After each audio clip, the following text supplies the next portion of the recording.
can't replace part of the brain. Like you treat them the same. A source of truth for the medtech industry. Coexists with the province. Robot understands things automatically. Number one show in the medtech industry. So Stryker got ahead of that and changed in the 90s, built $1 billion company that held up high. A lot of things. State of MedTech. With your host, Omar and Khateeb.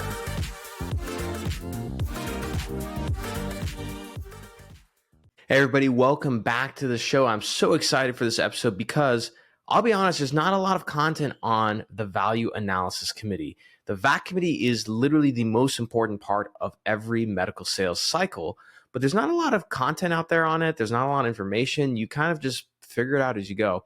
Well, there's one man who is actively educating us on the Value Analysis Committee, and that's Mark Copeland. Mark is a good friend of mine.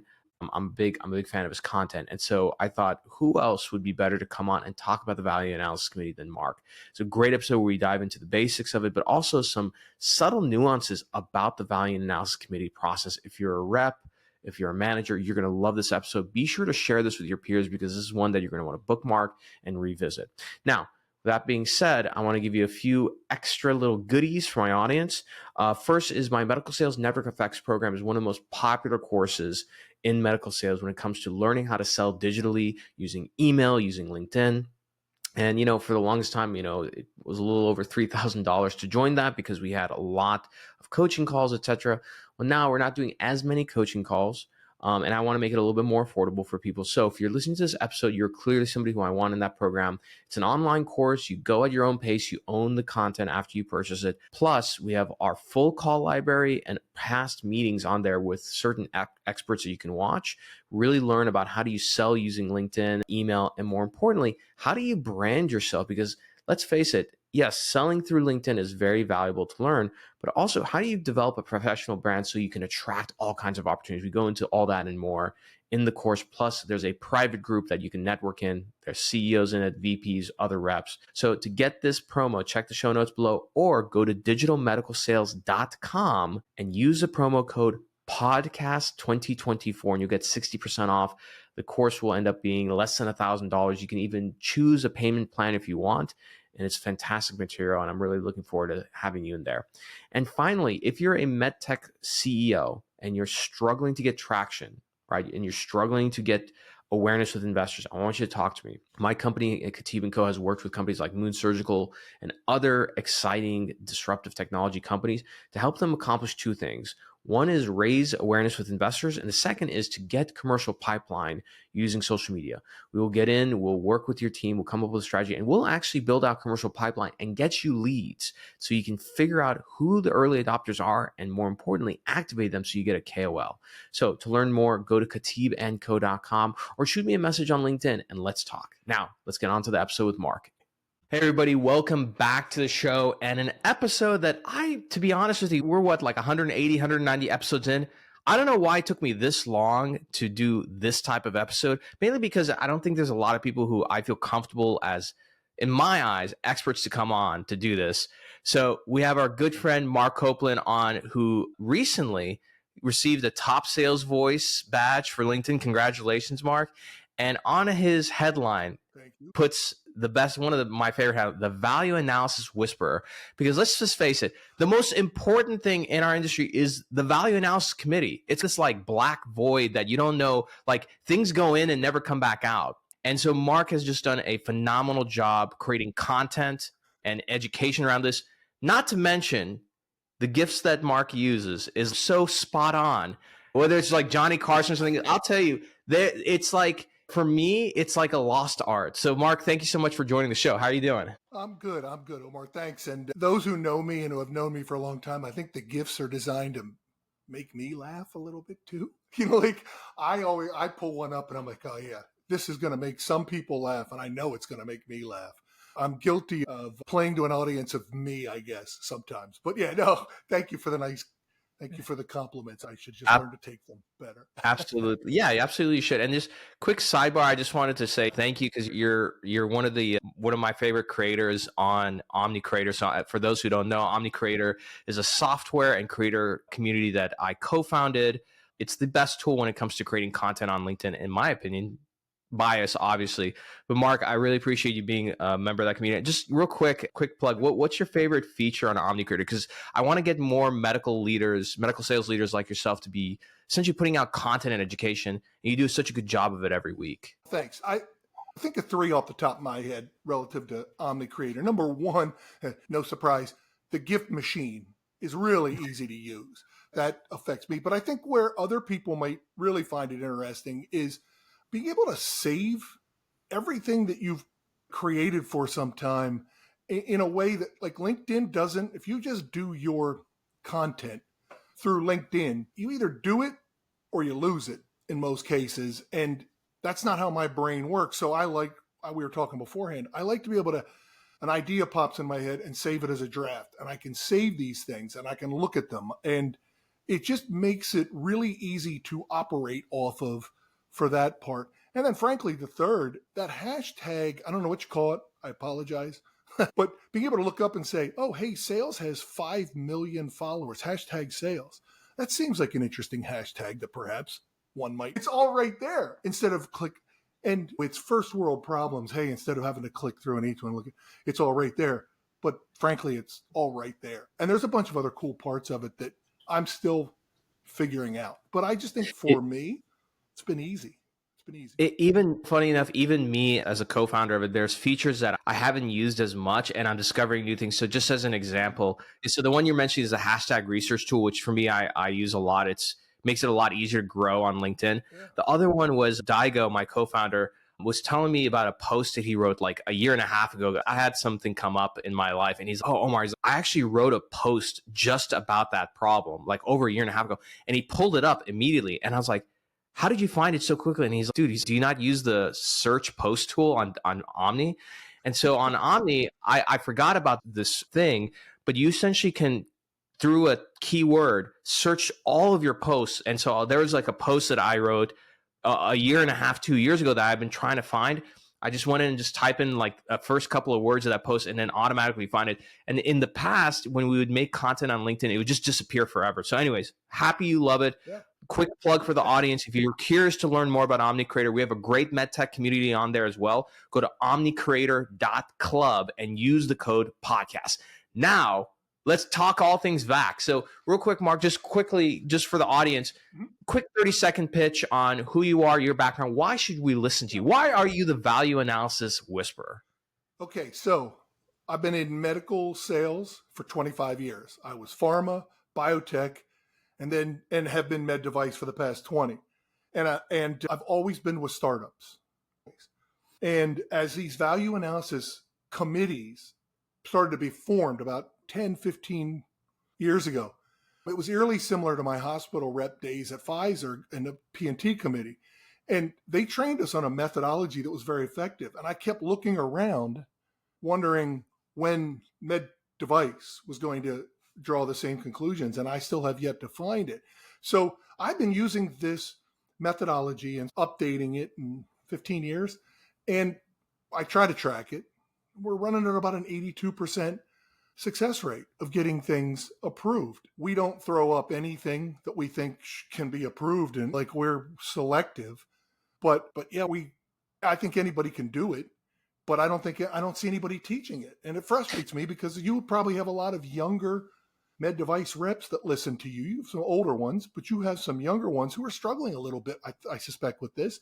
And if we can help, goodness knows people help me coming up through the ranks. And if you pay it back a little bit, nothing bad ever happens. So that's did I stay within 30 seconds? I doubt it. Oh, totally. And that's, again, first of all, that's an amazing rate of 80%. And just for the audience who's listening, like, just for background, you were also for a few years over at Globus selling a robotic spine platform, which is in my opinion, like when it comes to capital equipment, like robotics is just like one of the hardest things. Fantastic percentage rate. So let's start with the first thing, which is like, where do you feel, what's the most obvious thing that reps get wrong when it comes to the value analysis committee? Like, where's a good starting point in terms of how you approach it? Because I feel like it's all about the timing and planning versus what a lot of reps do is they deal with the value analysis committee the day that it gets to them. And at that point, it's too late. So maybe just walk us through your process and give us tips along the way. I teach anybody. I'm teaching this to a couple CEOs of small med device companies, because that's where we've always been, is stop thinking just clinical. Stop just calling on doctors and nurses. Stop it. You have to do that, but stop thinking just clinical. You have to think clinical, financial, strategic, right? So to do that, Omar, you've been in the med device business for a while, remember? Now, you have an interesting background. You went to med school, right? So I did not. So when I had to learn about spine pathology, I not only had to learn the pathology, I had to learn the language, the lingo, because you can't say to a spine surgeon, hey, man, that guy's got a jacked up back. You got to say he's got a grade 2 spondylolisthesis at L4-5 with bilateral radiculopathy. You got to use the terminology. I don't see reps using the terminology of these decision makers. I don't see them having a strategy. And I see very simple senses of the financial. And they actually know a lot. They just use the wrong terminology. And so if you want to succeed in today's healthcare, it is more than just calling on the orthopedic surgeon. And anybody who says differently, sorry, the asteroid has struck and you are a dinosaur. You are a dead man walking. That's it. Right? So I tell reps, tell me about the finances. You're selling something. What are the economics? And some of them have a sense, some don't. I think the company should be teaching it. They're not. So I stop thinking just clinical. Stop that. And start thinking financial and strategic. Now, that's easy to say. We'll talk a little bit about that on this, hopefully. Yeah, and I think that's a great point, because something I see reps, and the reason why, Mark, I think you'll agree, this changed so fast. This literally changed, I think, in the last 5 to 10 years, which is, it used to be that if you have a clinically valid product that had a need, that was all you needed. The physician was able to get it in and you're done. We don't live in those times anymore. And so as a result, I think reps think, even the best reps I know, the moment they get like a heavyweight surgeon, they're like, oh, I'm good. They can get it through.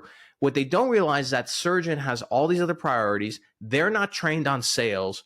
Very rarely are they actually trained to be business savvy and everything. So it's incumbent upon the rep and the company to say, hey, we need to train and coach the surgeon on how to convey the economic and financial story in the right way. And if you're lucky enough that you get brought in, you need to be able to learn, again, just like what you said, reps train themselves to be clinically proficient when having a conversation with a surgeon. They have to, same thing with the CEO and CFO of the hospital. Otherwise, they're not going to take you seriously. So if a rep's in a company, Mark, that doesn't provide that, where do they start? I don't mean follow my content, because I'm trying to teach people some of this stuff for free. I feel bad that like reps are out there doing a great job with some technologies that are actually really good for patients, probably better. That's the thing. I see a lot of great technology on shelves, not being able to be gotten. And I'm sitting there going like, how can you not get this approved? And they're like, oh yeah, my champion requested it and we haven't heard anything. So I think what they need to do is understand some of the simplest financial terms. Like for instance, know your codes. If you sell something into a doctor's office, know the codes and have a sense of how much they get compensated on that. And the hospital gets compensated. It's Googleable, if that's a word. It's not hard. So if you do that, you're a step ahead of 90 of the other reps. Now you're in the 90th percentile. And if you can say, for instance, if you can say to a place, hey, us cutting your procedure time down by 20 minutes, that allows you to do, here's what most reps do. Omar, you've heard this a million times. You can do another case in a day. Who cares? Why do they care? I'll tell you why. If it's a total knee, that's $3.3 million of top line revenue, because the code is at least $13,000 for reimbursement for a hospital outpatient surgery procedure, right? And when you say that to a surgeon, and you say, oh, by the way, even on that $13,000, they make a high contribution margin on their total joints. That surgeon goes, what's contribution margin? And you go, it's profit, but it's the smart term the value analysis team uses. So say that, right? And all of a sudden the surgeon is more armed to present something that they want. But I don't hear the companies teaching these folks that. Like me doing an extra case a day, places are like, yeah, whatever. But when you tell them, yeah, but that's 150 more cases this year with one surgeon if he operates 2 days a week. And that means this much revenue. Now people are starting to go, wait a minute, that sounds like a business discussion. And that's what people need to get into is just do one more level of math and then start to use their terminology, and reps will be automatically better. But then I also think they need we can talk about the strategy for the hospitals, but we need to talk about what I think sales teams strategically and companies do strategically to push these projects. And you can't do it the old way. You can't get the big hitter surgeon who's politically savvy and count on it. That still fails at least half the time. It just does. And why? Because most of them are employed now. They're employees. A lot of them aren't. Many are. So are you just going to deal with privately employed surgeons? You just cut your market down by about 60%. I mean, I don't understand why companies aren't talking more about this. It's astounding to me. Yeah, and I agree with you. And again, this is part of the reason why I started the show, which is companies aren't talking about that. They're not training the reps. For example, on 2024 strategies on prospecting, right? Forget social media. A lot of times I talk to a lot of the companies that I work with. I'm like, okay, you guys use emails. Let me look at the emails you guys are sending. And I'm like, garbage. And I'm like, do you know these being delivered? Are they opening them? Oh, we don't know. I'm like, great. Got it. So like you've increased quota on reps. There's all these expectations, but you haven't put them in a position to succeed. I don't want to get off on a tangent here. Going back to the VAC committee. So as a rep, and this is a lot of the reps who follow the show, I have the smartest audience in the medtech industry, by the way. They're just great. So for a rep, what materials could you direct them to so that they start learning the language of not just business, but these value analysis committees? Are there certain books? Is there anything online? I recommend every rep that they should be following you and have notification turned on for all of your posts. So that's one place. Is there anything else that comes to mind that you can recommend them? Yeah, there's a really good long-time group called the Advisory Group. I think they changed their name 4 or 5 years ago. But you can download a bunch of free stuff from them that literally says, like, here's how value analysis committees make decisions. Right? That seems like that might be applicable. And they advise hospitals and and do what you and I probably do. If there's a topic I want to learn more about, follow the people in that space who post about it. So follow Bob Yokel, follow Tim Ingram, follow Pam Kranovic.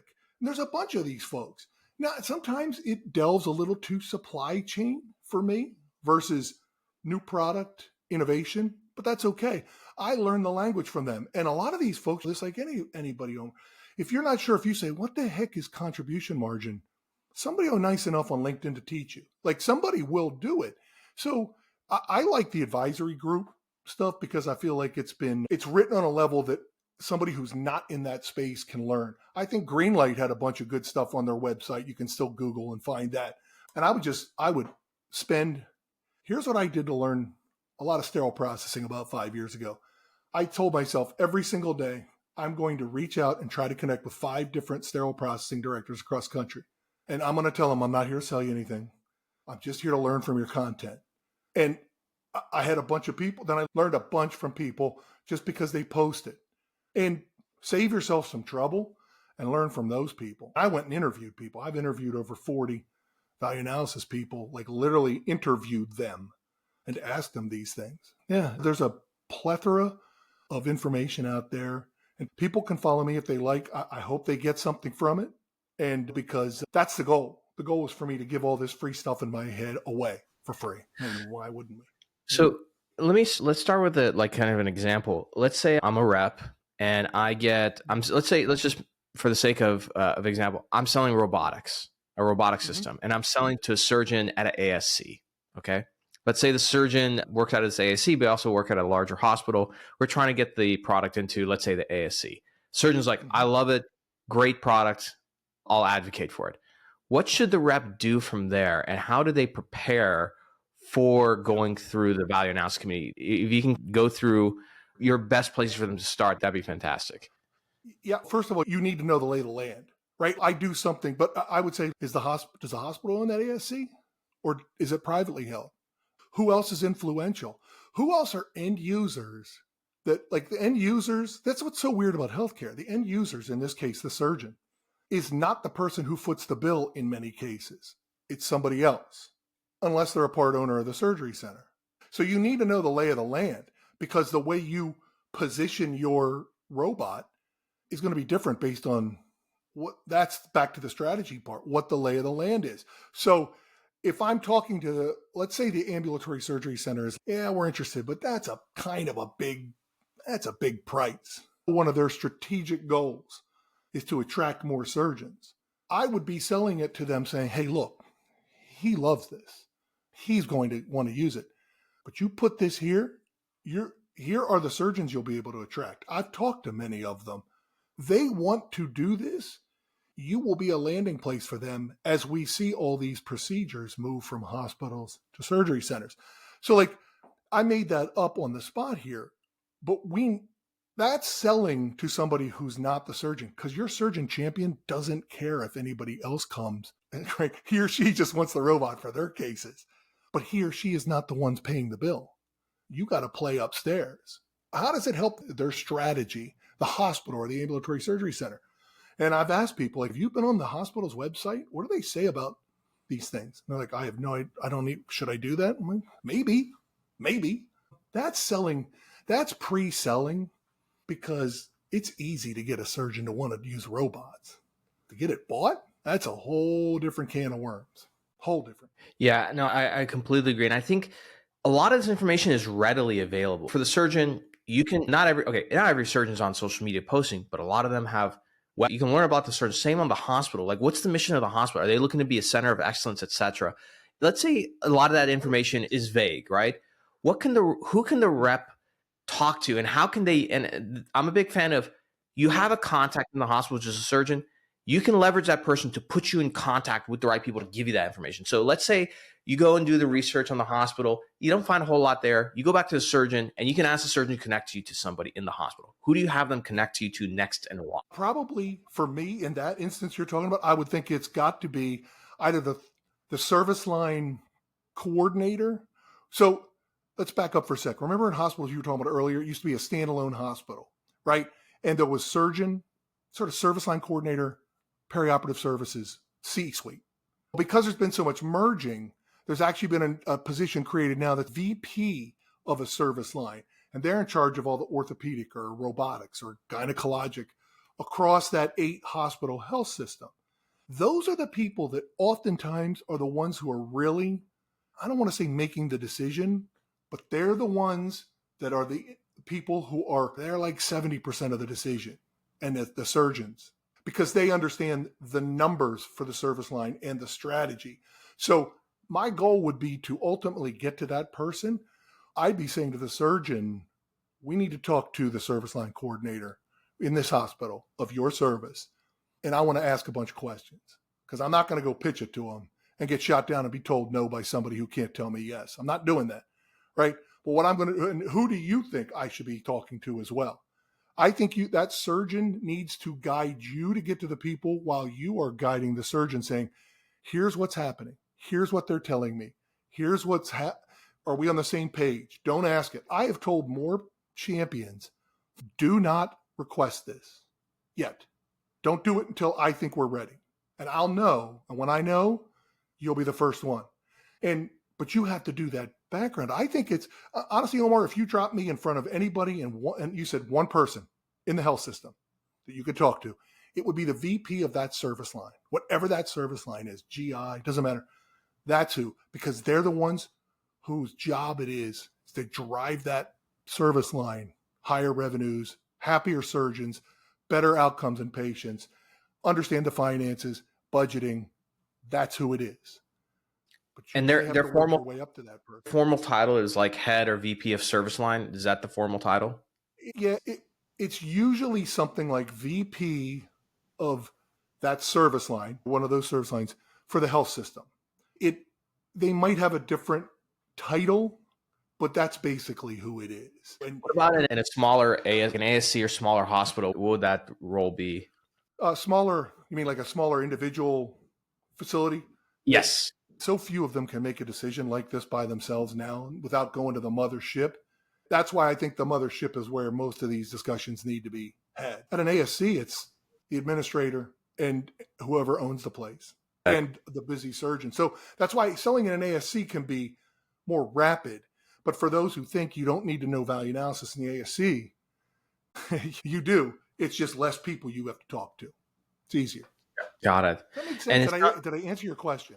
Oh, that makes sense. No, that makes sense. And it sounds like the other thing, again, this is all the rep is able to do this on their own, which is doing the math, which is figuring out what is the current surgeon's volume, right? Figuring out what they were reimbursed on that, and then also doing the math on your product, what's reimbursed on that, and working that in. Let me ask you this. Somebody should understand that in your company. If they don't, you need to be the person who understands that in your company. Remember when I said we've been at startups for 20 years? Like when I was at Globus, when we started, we didn't have any of this. We didn't have anybody who helped us with this. It was figured out. And the companies I've been with for the past 10 years, that's the cool part of it. We figure it out. But we have to figure it out because there's nobody else there to do it. No, that's a good point. Let me ask you like sort of an alternative question. Let's say the surgeon's like, yeah, you know what? I know who the head of the service line is. I'll introduce you to them. But if you want, I can introduce you to the CEO or CFO. Do you want that? Do you pick that route and why? Only if I think I'm ready for them. And to be ready for them, I need a lot of data, right? I need to know, do they have the budget?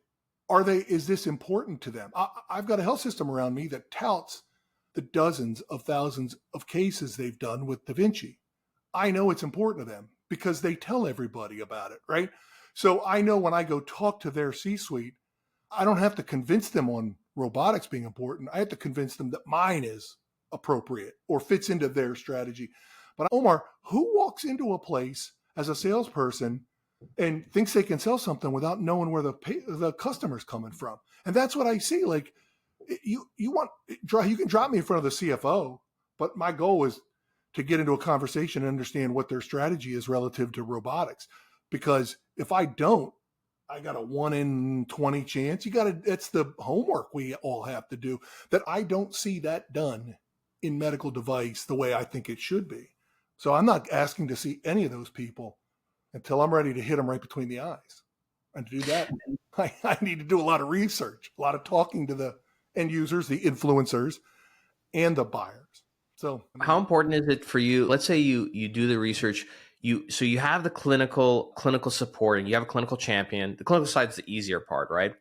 You figure out an economic story, okay?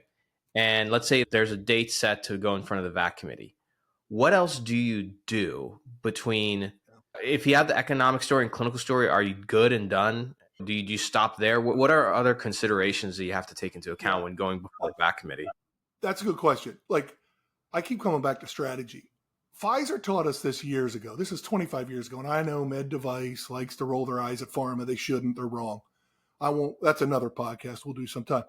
But Pfizer taught us when you're getting your antibiotic on the P&T committee, which was the Pharmacy and Therapeutics, is basically the VAT committee for pharmaceuticals, do not request that it be approved until you already know it's going to be approved.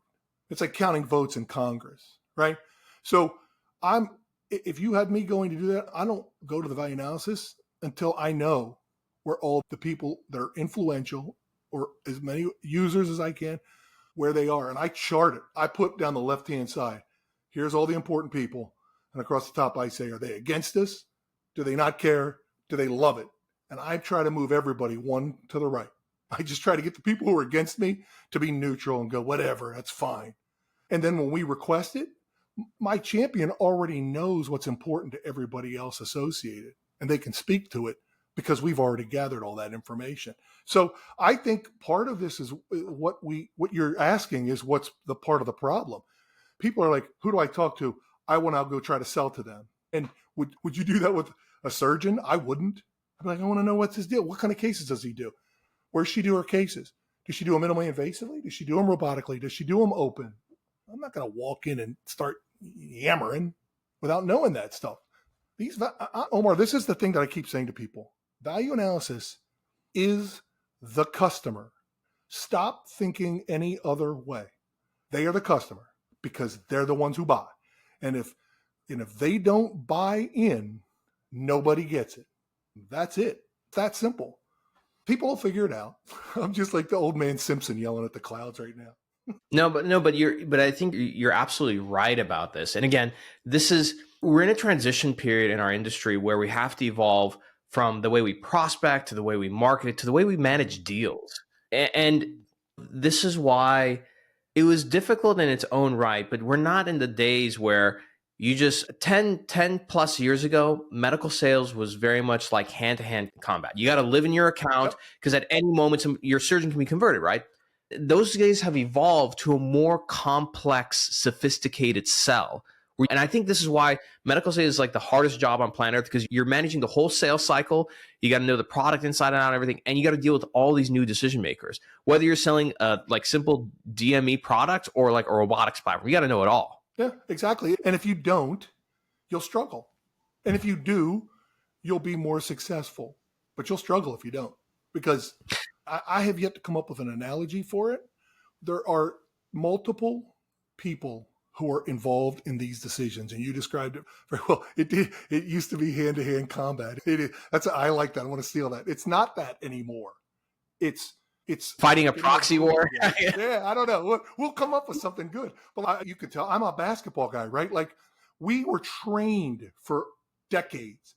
You got to get everybody in the locker room on board. You got to get them. Like, I can't have that 14th guy being a problem. We're going to cut him. Or if your superstar's a problem, we're going to struggle. We got to get everybody on the same sheet of music. And that has really helped me in this, because I need to know the financial people. I need to know how they look at it. I need to know what wins they need to get. That's enterprise selling, right? My champion needs to win something, but we need to get finance a win. We need to get C-suite a win. We need to get the service line a win. How do we do that? Because those surgeons are not trained to do that, and very few want to learn, nor should. It's our job to help them. So, yeah, I like that hand-to-hand combat, though. No, and I think it's a good point. And I think this is the other thing, which is I think a lot of reps can learn a lot by watching the show House of Cards, which is like when they were going to Congress to get a vote, they had a whiteboard and they're trying to figure out like who's the person who's gonna stall this up. And I think there's too much emphasis put on who's excited about the product and who's like supporting it, because it just takes one person to derail it. Yeah. That's the thing people forget. Yeah. And that's why I remember when Pfizer taught us that, like, they literally put up on a board, here's everybody that has a vote or an influence on it. We focused more on who was against us and could we get them to neutral. And then if we couldn't get somebody who was against us to neutral, how do we foam that runway? How do we squash it? And sometimes you can, sometimes you can't. If you're not, that's strategy, right? That's strategic thinking. And I think House of Cards is a good example of it, because that's exactly what they do. They count their votes and they figure, how do we get people across? Sometimes it's just a matter of going and selling to them in a different voice. The C-suite, listen, they're going to tell you patient care matters.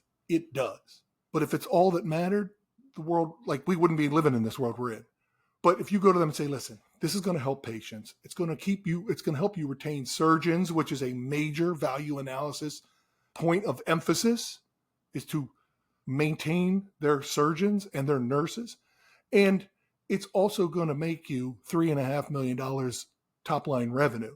I didn't train. I'm not a CPA. I'm not a finance person. I'm not a CFO, but I know their language. I'm not a surgeon, but I know their language. It's the same thing. Right? We have to do this on behalf of our champions so that they can do it on behalf of their patients. It's that simple. Now, just rounding things out, and again, I appreciate you coming on the show, and we definitely want to have you back, because I know that a lot of the audience is going to love this. After let's say you've successfully presented to the VAC committee, you got approval, you move forward. Is there an area, like whether it's going through that VAC committee process or post-VAC committee process, that you see a lot of companies trip up on? Because I always hear, like, you get VAC approval, everything's good, and then, like, it's stalled. Like, it's sitting on the CFO's desk to get redlined and signed, and it takes another quarter or something. Is there a certain area that you see a lot of reps just, like, trip up? No, I had one of those it's so funny. I had one of those a couple years ago, and we went back to hand combat to get that baby signed, which I still don't, to this day, understand why it took so long. That seems to me not to be the big issue people run into. What I've had companies say is, hey, we actually got VAT approval and now we're still not getting any business. And that's a pull-through strategy that I don't hear talked a whole lot about by companies. Hey, we finally got it. Now what do we do? Now you got to go drive utilization. You got to go drive need and the value that they hope they would get, document it so that you can go back and sell another one, right? Because they need it. They now see it. They like it. The hard part is over. That's what I see companies complain about after the number one complaint is we can't even get it approved. And I would say, Omar, what I do say I actually give a talk next week to it's clinicians. And I'm telling them, look, lean on your vendors. They have a lot of good data. But at the end of the day, you need to deliver this in an executive business summary. And you're familiar with those. But you have to say to a value analysis team, we're going to send you the 17-page. Nobody's going to read it. Nobody's going to read it because they're too busy. And I don't understand, like people are like, oh yeah, I sent them an email. I wonder, what planet are you on? You have to say to them, look, here's the situation. We have this and this. Here's the problem. And this kind of investment of a blank $100,000 will help us do this, this, and this. We'll have a return on investment of 4.5 times at 1 year. We'll pay for the whole darn thing 2.5 months. And we'll hit quality and risk management benefits that also are strategic things. You do it in 5 to 6 sentences. It's called an executive business summary. Anybody that wants to look at it can follow me and just say, hey, can I see that thing? I'll send it to them. If you present that, what that does is the value analysis committee goes, hold it. What was that again? They stop and they read it and they decide, maybe we should put this on the agenda. But nobody does that. Very few, I shouldn't say nobody. Very few companies do that. And then they wonder why nobody pays attention to them at the value analysis. Value analysis is a group you're selling to. Omar, does anybody listen to you the first time you sell to them? Probably not. You have to get their attention. You have to show it how they benefit. And your clinical champion can memorize this, by the way, which is very helpful because they're the ones who end up presenting. It's a great point. Anybody that wants that, just look me up on LinkedIn. Yeah. And it's a great point. It's a first principle foundation that I always talk about, which is in order to sell, you have to persuade, right? But before you can do any of that, you have to get attention, right? And so you have to understand, I think, marking down what's important to each one of these people, because each person, including the CEO of that hospital, they have a boss. And even if, let's say, it's a standalone hospital, that CEO has a board, they have investors to report to and everything. So I think the moment you understand what's important to everybody, it becomes a lot easier to pull the levers. Yeah. Hey, listen, we do value, you and I, and everybody listen to this, do value analysis every day. Ever decided, should I buy or rent a house? Should I buy this car or not? And you do the total cost of ownership and you run those. That's value analysis. There's just not a patient on the other end of it. But yet we sit here and think clinical need is what's going to drive the C-suite. It's not, right? It's not, but you can do it. It's not hard, but you have to sit down and think about it and write it down and talk to people and not sell to them, ask them questions. Hey, would this be important if I came to the C-suite with this? And they're like, yeah, and this and this. You're like, oh, we should probably talk about that then because I can deliver that. But because we never talk to any of these people, we don't even know what matters. I mean, you can tell I get passionate because I get frustrated for the reps who are out. These companies that don't teach their reps this, their reps are driving around with an emergency brake on right now. Like they can't succeed at the rate they could if somebody just taught them these basic tenets. So instead, I'm going to do it apparently. And I'm going to recommend to everybody who's listening to the show, one, go follow Mark on LinkedIn.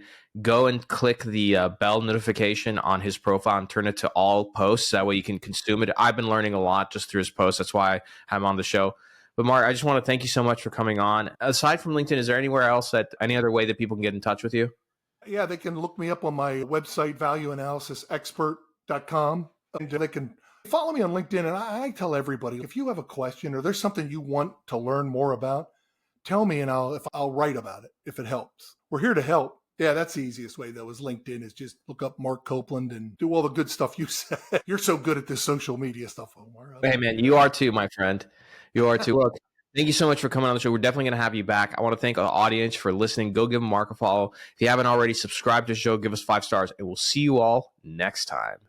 Thanks for checking out this episode. If you want to do me a big favor and join so many other people who have helped grow this podcast, take a second and look below. If you're on Apple, give us 5 stars and write a short review. If you're on Spotify, just give us 5 stars. And if you're on YouTube, hit the like button. And most importantly, if you can, subscribe. We release so many different episodes that you may miss. Be sure to subscribe and turn your notifications on. You get extra points with me if you subscribe across all 3 channels. Thank you so much. And if you felt like this episode helped you, send this to somebody who'd really enjoy and appreciate it. Share and spread the love. We'll see you all next time.